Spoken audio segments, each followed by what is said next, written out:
वालेकुम अजीज तलबा, कैसे हैं आप? उम्मीद करता हूँ कि आप खैर ऑफियत के साथ होंगे।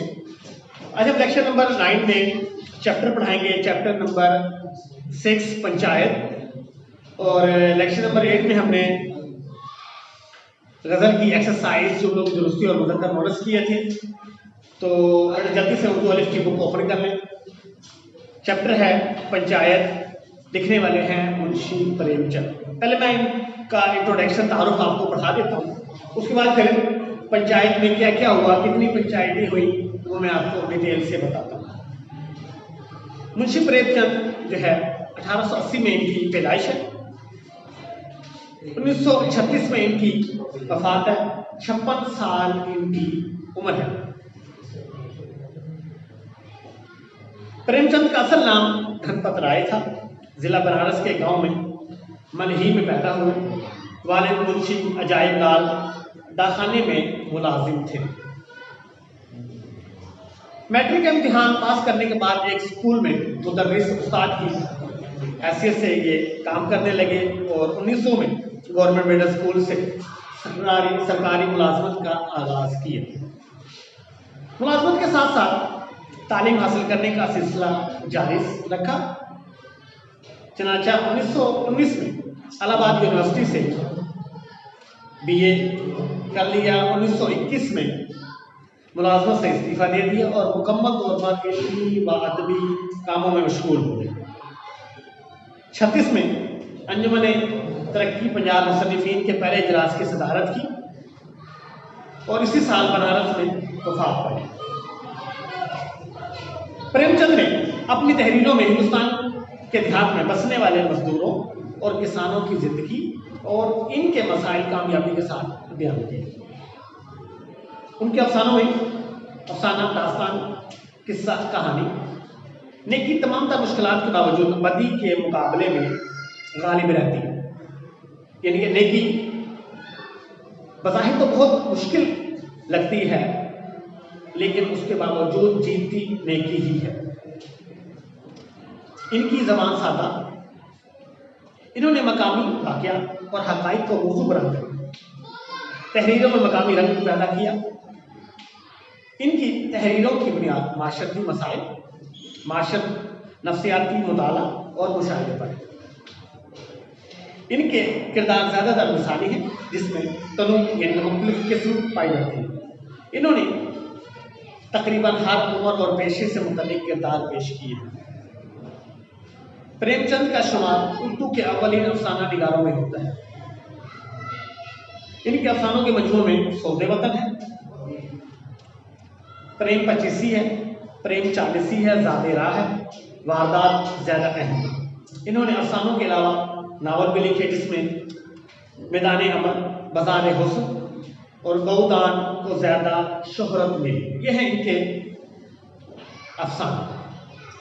अब धनपत राय जो कि मुंशी प्रेमचंद है, इन्होंने एक अफसाना लिखा। अफसाने का नाम है पंचायत।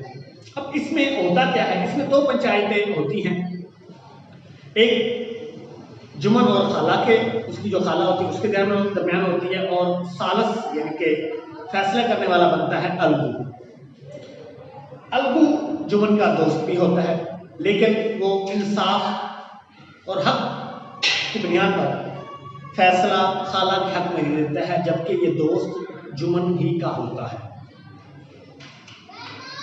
जुमन ये पंचायत ये केस हार जाता है। अब इसके कुछ अरसे बाद अलगू दो बैल लेता है, बैलों की जोड़ी लेता है, उसमें से एक बैल मर जाता है। अब जुमन कहता है, देखा इसने मेरे साथ नाइंसाफी की है और इसको अल्लाह ताला ने इस बुरे काम की वजह से जिसने मेरे खिलाफ फैसला दिया है, इसको भी इसका अजर मिल गया। अब इसका दूसरा जो बैल था वो किसी काम का नहीं था। इसने वो बैल, दूसरा बैल जो है, एक सेठ समझू रहता था, उसको इसने ये बैल दूसरा फरोख्त कर दिया और कहा कि समझू सेठ ने कि मैं 1 महीने के बाद ही आपको इसके पैसे दूंगा। बैल बड़ा खूबसूरत था। अब चूंकि वो बैल लेता है और उससे बहुत ज़्यादा काम लेता है समझू सेठ। दिन रात के मंडी के बाजार के चक्कर लगाता है, जिसकी वजह से बैल का बुरा हाल हो जाता है, उसका कचूमर निकल जाता है, क्योंकि समझू को सिर्फ चक्रों से गर्द होती है, उसके खाने पीने का खातर का इंतजाम नहीं करने, इसकी वजह से बैल का बुरा हाल हो जाता है। अब तयशुदा वादे के मुताबिक मंथ गुजरने के बाद, महीना गुजरने के बाद अलगू जो है वो समझू सेठ के पास आता है कि मेरे पैसे दो जो मैंने तुम्हें बैल दिया था उधार 1 महीने के बाद। लेकिन चूंकि बैल से बहुत ज़्यादा काम लेने पर बैल की डेथ हो जाती है और समझू सेठ कहता है कि तुम्हारा बैल जो था वो इतना कमज़ोर था, लागत था, मुझे ख़राब मरा हुआ बैल दिया जिसकी तुम मुझसे कीमत मांगते, कोई कीमत नहीं है भाव। रोज़ रोज़ की लड़ाइयों से लोग भी तंग आ गए, जिसकी वजह से लोगों ने कहा कि पंचायत ही कर लो, इसका फैसला पंचायत ही में हो जाएगा। अच्छा, अब पंचायत पर अलगू राजी हो जाता है। अब अलगू और समझू सेठ की पंचायत की बात तय हो जाती है और फैसला ये होता है कि उसी दरख्त के नीचे, जिस दरख्त के नीचे जुमन और खाला की पंचायत होती है, उसी दरख्त के ही नीचे अलगू और समझू सेठ की पंचायत शुरू हो जाती है। सोचा जा रहा होता है कि सालिस यानी कमेटी का फैसला करने वाला, इस पंचायत का फैसला करने वाला कौन होगा।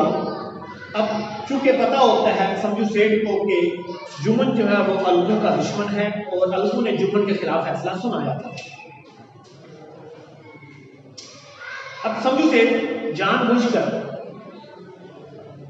जुमन का नाम लेता है कि जुमन ही इस कमेटी, इस पंचायत में सरपंच होंगे और वो ही इस कमेटी, इस पंचायत में का फैसला करेंगे। दोनों के बयान सुनने के बाद पंचायत शुरू हो जाती है।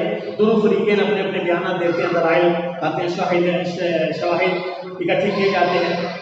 सारा कुछ सुनने के बाद शेख जुमन जो है वो अलगू के हक में फैसला दे देता है कि जुमन ने समझू सेठ ने अलगू के साथ ज्यादती की है। इसने जब बैल लिया था तो बैल को कोई बीमारी नहीं थी, अगर पैसे उस वक्त दे दिए होते तो ये नौबत ना होती।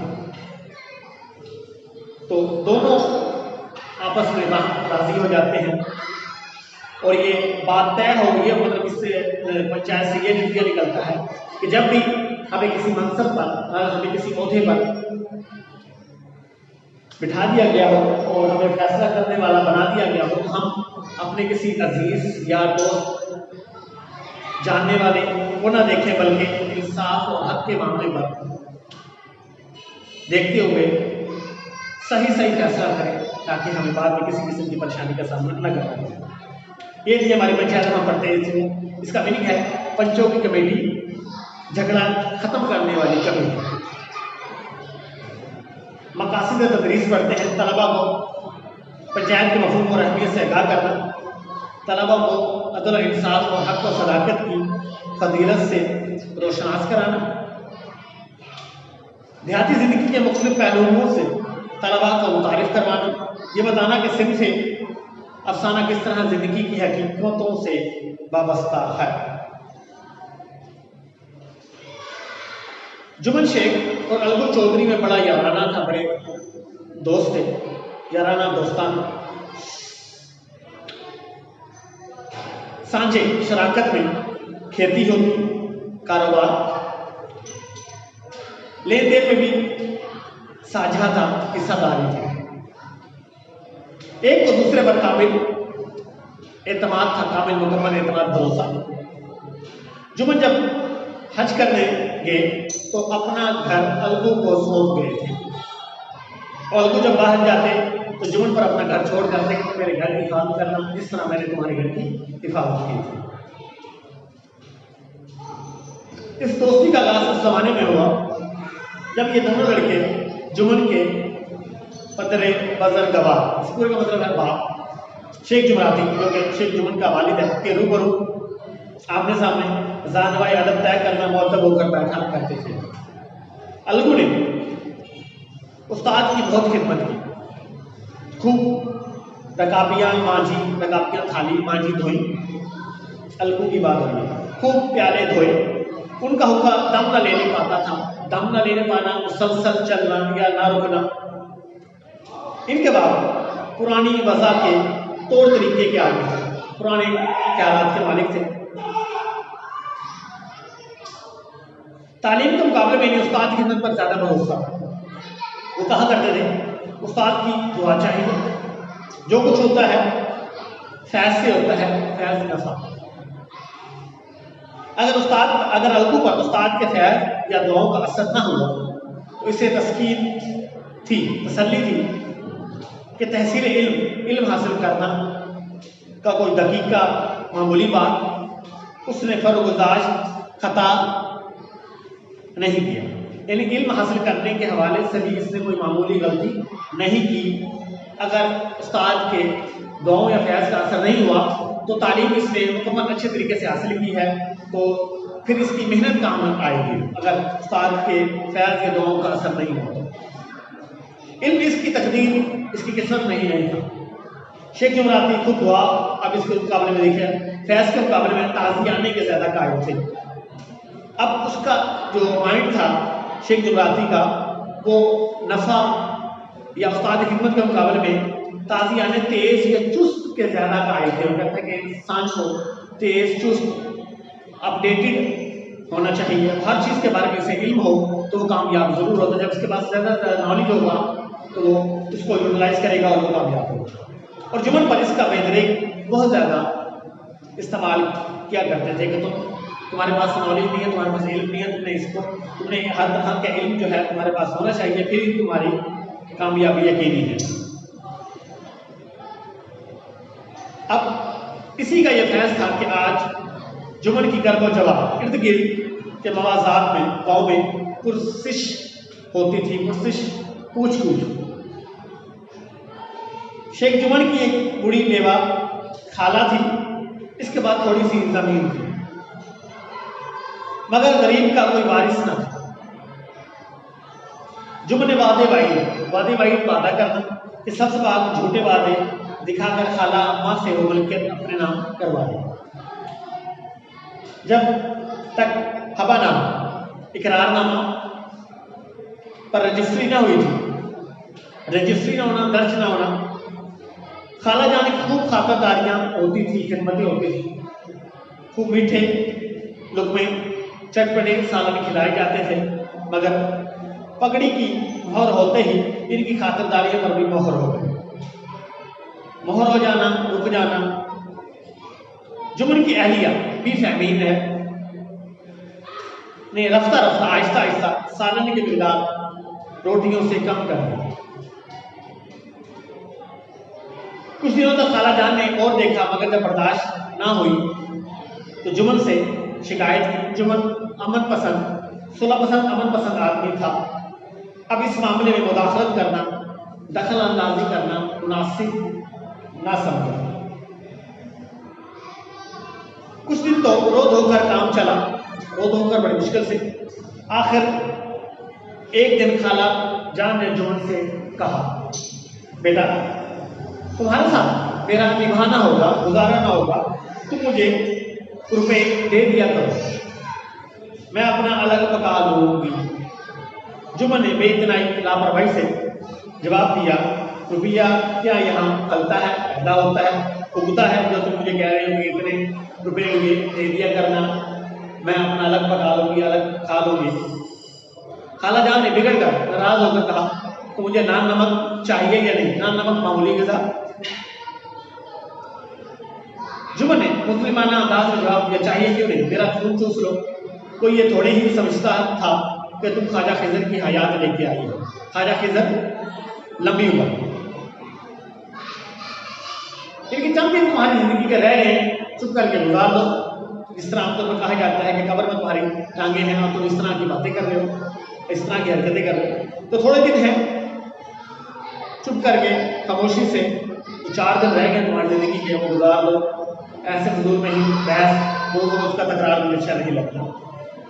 अब चूंकि जुमन ने अपनी खाला को मरने की बात की थी तो इस पर उसे गुस्सा आ गया। अब खाला जान अपने मरने की बात नहीं सुन सकती थी। जामे से गुस्से से बाहर होकर पंचायत की धमकी दे दी। धमकी डराना जुमन हंसे और फातिहाना हंसी। फातिहाना जीता हुआ तो शिकारी के लबों पर हिरन को जाल की तरफ जाते हुए देखकर नजर आती है। हाँ हाँ जरूर, पंचायत कर लो, फैसला हो जाएगा। मुझे भी दिन रात का बवाल अजाब पसंद है। पंचायत की सदा किसके हक में उठेगी, मतलब पंचायत कौन जीतेगा, इसके मुतालिक शेख जुमन को अंदेशा नहीं था, डर नहीं था, खौफ नहीं था। करब जवार में इर्द गिर्द में कौन ऐसा था जो इसका शर्मिंदा मिन्नत ना हो, एहसान मंद ना हो।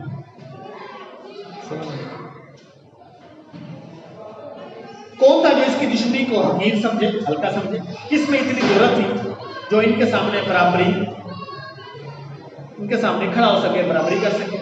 आसमान के फरिश्ते तो पंचायत करने आएंगे, यानी कि पंचायत में इसको हारने का बिल्कुल भी डर नहीं था। और ये समझता था, ये सोचता था कि अभी हर कोई मेरा, हर एक पर मेरा एहसान है, हर कोई मेरे एहसान के नीचे दबा हुआ है। और अगर कोई मेरे खिलाफ फैसला करेगा तो मेरी दुश्मनी को वो हल्का नहीं समझता।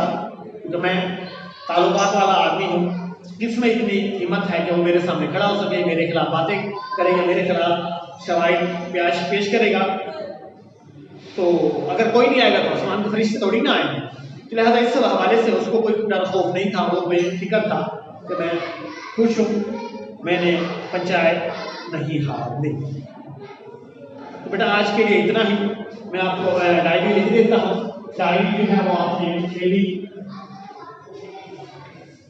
चेक करवानी है। चैप्टर नंबर 6 अल्फाज मायने आपने लिखने हैं और याद करने हैं। आज के लिए इतना ही। अल्लाह हाफिज।